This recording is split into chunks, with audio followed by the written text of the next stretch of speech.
everyone, welcome to Maneuver, and this series is for the CLAT aspirant guys, those who are preparing for the 2024. So this is the part 6 for the current affairs and general awareness series, and as you know, in this series basically we will discuss about the latest articles, and based on that particular articles how the question may be formed in your exam as per CLAT pattern. So CLAT exam में basically जिस pattern पे questions आते हैं, the way of asking question, जो nature है current affairs based articles के base पे, जैसे वो current affairs as well as static questions को फॉर्म करते हैं, वो सारे पैटर्न को हम इस सीरीज में अंडरस्टैंड कर रहे हैं. लास्ट 5th सेशन तक मैंने आपको एज पर डेट वाइज जो भी week wise most important articles है उसको मैं डिस्कस करता हूं, एंड इसी टाइप के बेसिकली क्वेश्चन एग्जाम में आएंगे. So it will be very easy for you to understand the nature, the pattern of CLAT, किस वे में क्वेश्चन पूछे जाएंगे. सो कंटिन्यू सीरीज को फॉलो करते रहो, एंड इन फ्यूचर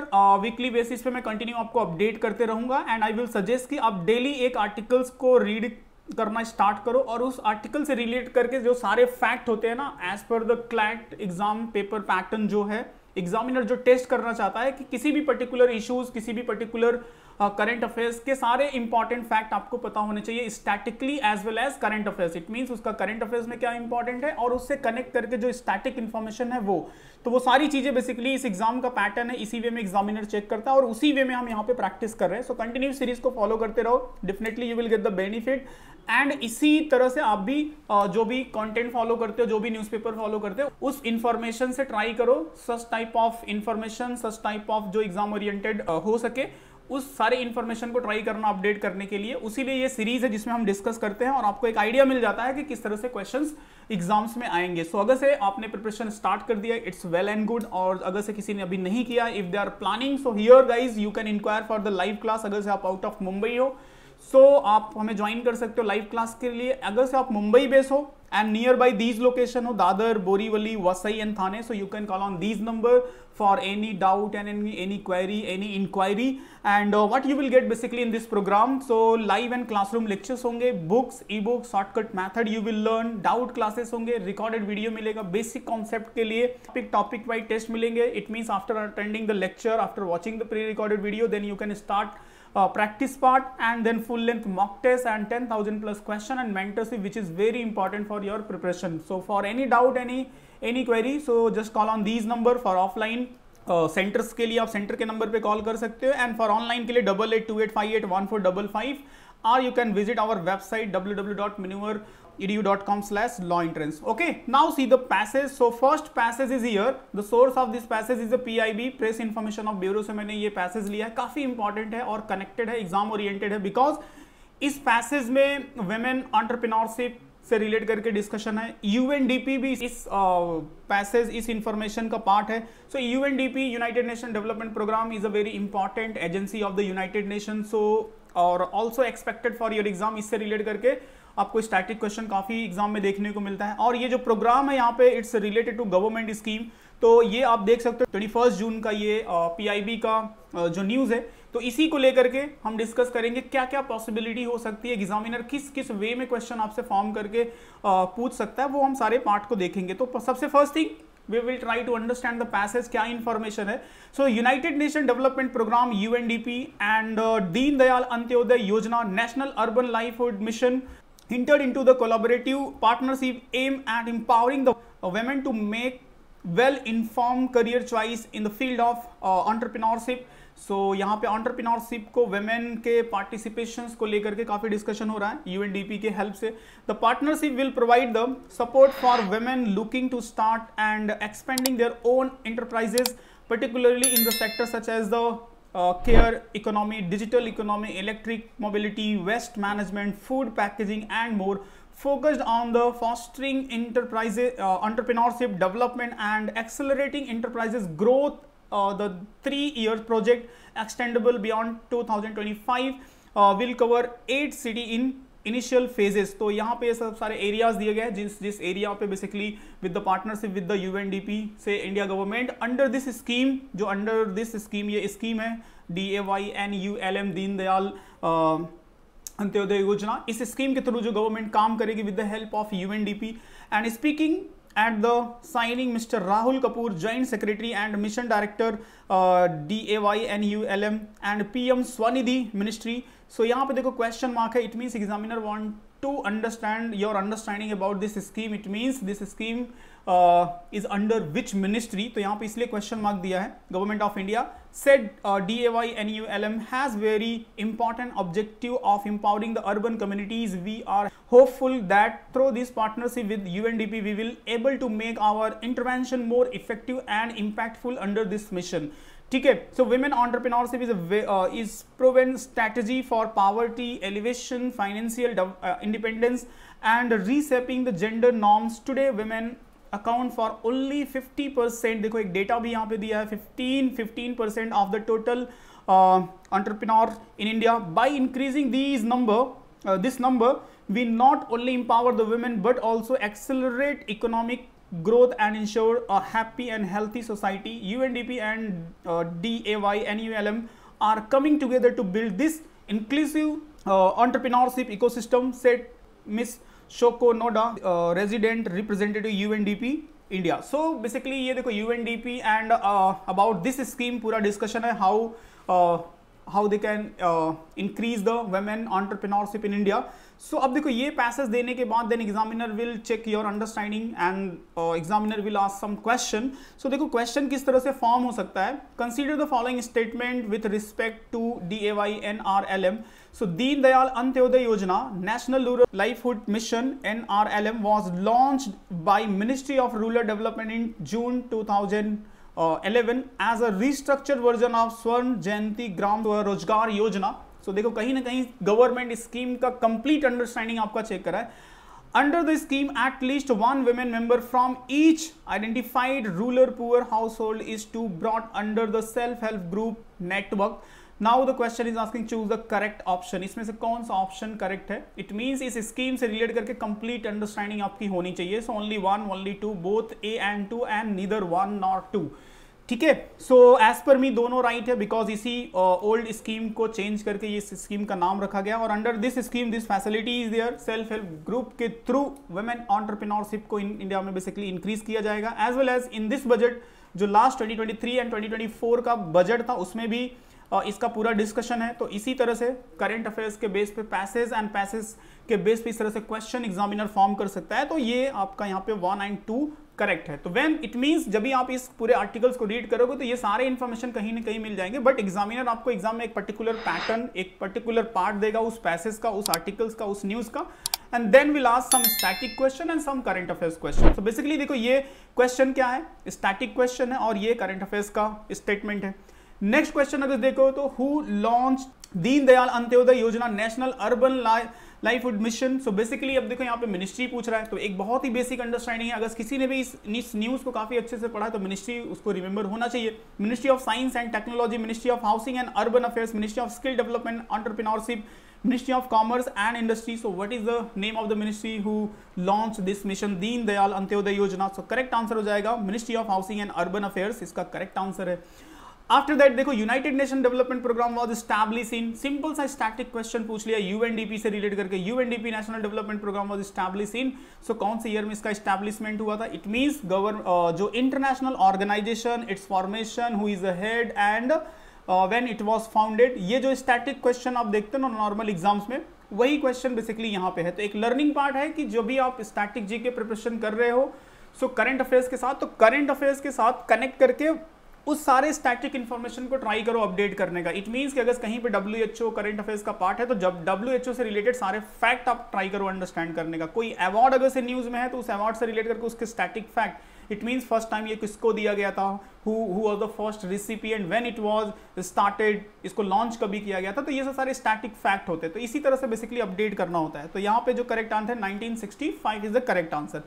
नेक्स्ट है which of the following is not function of United Nation Development Programme. So United Nation Development Programme का कौन सा फंक्शन नहीं है? So protect refugees world wide and poverty reduction, crisis prevention and recovery, energy and environment. So out of these 4 options, which one is not a part of the UNDP? So hope so easily you can identify if you aware about the UNDP. So इसका जो first option है protecting refugees world wide. This is not a task of United Nation Development Programme, by the way ये तीनों United Nation Development Programme के task में आते हैं, ठीक है। And United Nation Development Programme is agency of United Nation, और frequently UNDP से क्वेश्चन आप देख सकते हो। तो मुझे इसलिए ये पैसेज काफ़ी अच्छा लगा because it's related to government scheme and UNDP, तो that's why I am discussing this passage here, और आप भी इसी वे में ट्राई करना अपडेट करने का। सेकंड जो इंपॉर्टेंट न्यूज़ है, इसका सोर्स है द हिंदू। द हिंदू से बेसिकली इस न्यूज़ को मैंने लिया है, and this news is related to India climbs 8 place to 127 in global gender index से वर्ल्ड इकोनॉमिक फोरम। तो बेसिकली देखो ये आपको सोर्स के लिए मैंने यहाँ पे इस न्यूज़पेपर की कटिंग को यहाँ पे दिया है, और काफ़ी इंपॉर्टेंट न्यूज़ है। यहाँ पे इंडिया का जो जेंडर गैप रिलीज किया गया उसी को लेकर के ये न्यूज़ है, और इससे फॉर दूसरे एग्जाम में भी जहाँ पे पैसेज बेस्ड क्वेश्चन नहीं आते वहाँ पे भी एमसीक्यू क्वेश्चन मोस्टली 90% इस पैसेज से क्वेश्चन पूछा जाएगा, because this is a very important index and report. See अब देखते हैं इसमें क्या बेसिकली डिस्कशन हुआ है, and after that we will see the question type. India was rank at, see here question mark दिया है, और ऐसे ही क्लैट एग्जाम में क्वेश्चन मार्क होते हैं। इट मींस एग्जामिनर एक्सपेक्ट कर रहा है कि आपको इस प्लेस पे क्या नंबर होना चाहिए ये पता हो।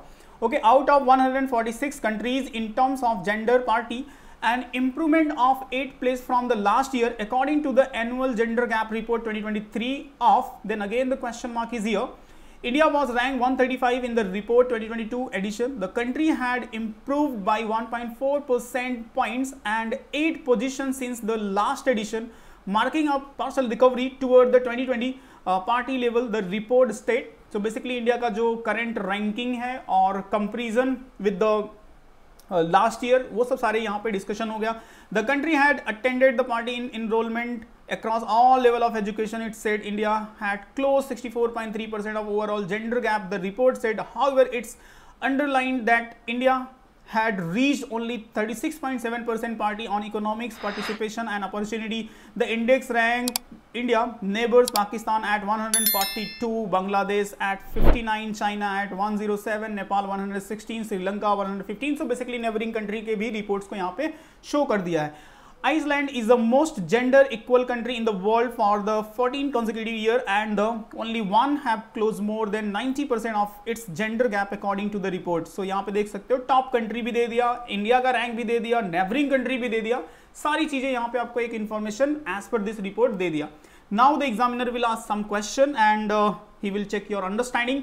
सो देखो यहाँ पे जो फर्स्ट क्वेश्चन है, which of the following give the global gender gap index ranking to the countries of the world bank. So right answer दिया है, but this is a very important information. जिनके एग्जाम में passage base नहीं भी आता वहां पे भी ये क्वेश्चन पूछे जाते हैं काफी फ्रिक्वेंटली, एंड मोस्टली 80-90% आप लोगों के एग्जाम जो क्लैट एस्पिरेंट है वहां पे भी इस तरह से क्वेश्चन फॉर्म हो सकता है।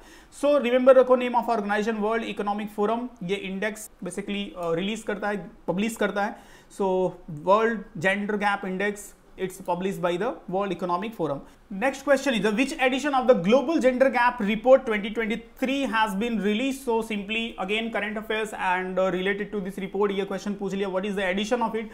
So 16, 18, 19, 20. So it's very important as a current affairs point of view. So just remember रखो 17 edition था इस report का जो इस साल रिलीज किया गया, एंड आपने देखा ये इसका डेट भी आप देख सकते हो इन रिपोर्ट। सो 21 जून का भी ये न्यूज़ है, 21 जून का ये भी न्यूज़ है। सो काफ़ी इंपॉर्टेंट इंडेक्स है जो रिलीज हुआ है। नेक्स्ट क्वेश्चन जो पॉसिबल हो सकता है, what is the rank of India in the global gender gap report 2023? So rank of India is what 146, 127, 135 and 117।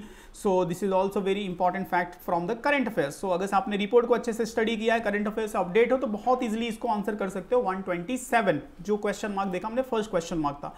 Next question जो पॉसिबल हो सकता है, what are the Indian initiative to reduce the gender gap in the social, economic and political life. देखो ये question पूछ रहा है government initiative से कि गवर्नमेंट ने वुमेन एम्पावरमेंट के लिए क्या क्या इनिशिएटिव लिया है। सो सुकन्या समृद्धि योजना, इज इट फीमेल एंटरप्रेन्योरशिप, अभी आपने देखा पिछले पैसेज में ही था, बेटी Bachao Beti Padhao, all of the above. So women gender gap को कम करने के लिए basically initiative of the India government, so we can say all of the above. Okay, so basically इन सब में अगर कोई एक डिफरेंट भी हो सकता था जो कि इससे वुमेन इंपावरमेंट से रिलेट करके वो स्कीम नहीं होता, तो फिर हमारा आंसर कुछ डिफरेंट होता। तो बेसिकली यहाँ पे एग्जामिनर आपकी अंडरस्टैंडिंग चेक करेगा कि कितने गवर्नमेंट स्कीम से रिलेट करके आप अवेयर भी हो या नहीं हो। ठीक है, नेक्स्ट पैसेज यहाँ पे हम डिस्कस करेंगे इंडियन एक्सप्रेस से, जो कि काफी इंपॉर्टेंट है, जो कि एक लीगल न्यूज़ भी बोल सकते हो कि यहाँ पे with 329 Maharashtra has most pending adoption cases. So adoption से रिलेट करके ये एक जो न्यूज़ था, and this news was published on 26 जून। आप देख सकते हो 26 जून का इंडियन एक्सप्रेस का न्यूज़ है। तो इसलिए मैं ये कटिंग आपको शो करता हूँ कि जब भी आप न्यूज़पेपर स्टडी करोगे ना, तो ऐसे न्यूज़ को थोड़ा डिटेल में ट्राई करना है आपको अंडरस्टैंड करने का, और जो जो फैक्ट इंपॉर्टेंट हो सकते हैं वो ट्राई करना अंडरस्टैंड करने का, ठीक है। तो अब देखो इस न्यूज़ जो कि एक एडॉप्शन से रिलेट करके एक लीगल पॉइंट ऑफ व्यू भी इसमें इंक्लूड है, तो वो सारे फैक्ट हम देखेंगे और क्या एक एग्जामिनर एक्सपेक्ट कर सकता है as a question point of view.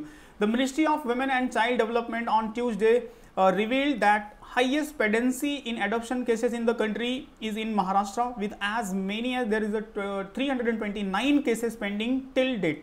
There are 174 cases awaiting adoption order as of September 2022 and another 35 fresh cases which are pending with the district magistrate in the state. ठीक है, तो adoption से relate करके जो pending cases चल रहे हैं उनको लेकर के यहाँ पे एक रिपोर्ट रिलीज हुआ है। However, 329 cases are pending at either specialized adoption agency or district child protection unit level, ministry source have said. ठीक है, तो ये भी एक आपको इन्फॉर्मेशन दे दिया। Ministry sources have indicated that pendency is due to the uncertainty created by the Bombay High Court January order granting an interim stay on the transfer of the pending adoption cases from the court to DM. On January 11, the Bombay High Court directed to state government not to transfer pending adoption proceeding to DM as amended under the Juvenile Justice Care and Protection of the Child Amendment Act 2021, and the directive came during the hearing of Reed's petition filed by advocate and Kandivali resident Nisha Pandya and Pradeep Pandya that challenged that constitutional validity of the 2021 amendment. So देखो amendment से relate करके यहाँ पे एक why it's pending क्यों चल रहा है, बॉम्बे हाई कोर्ट से रिलेट करके इन्फॉर्मेशन और कुछ लेटेस्ट जो इस केस से रिलेट करके पर्सन्स एंड उनके केसेस हैं वो आपको एक इन्फॉर्मेशन दे दिया।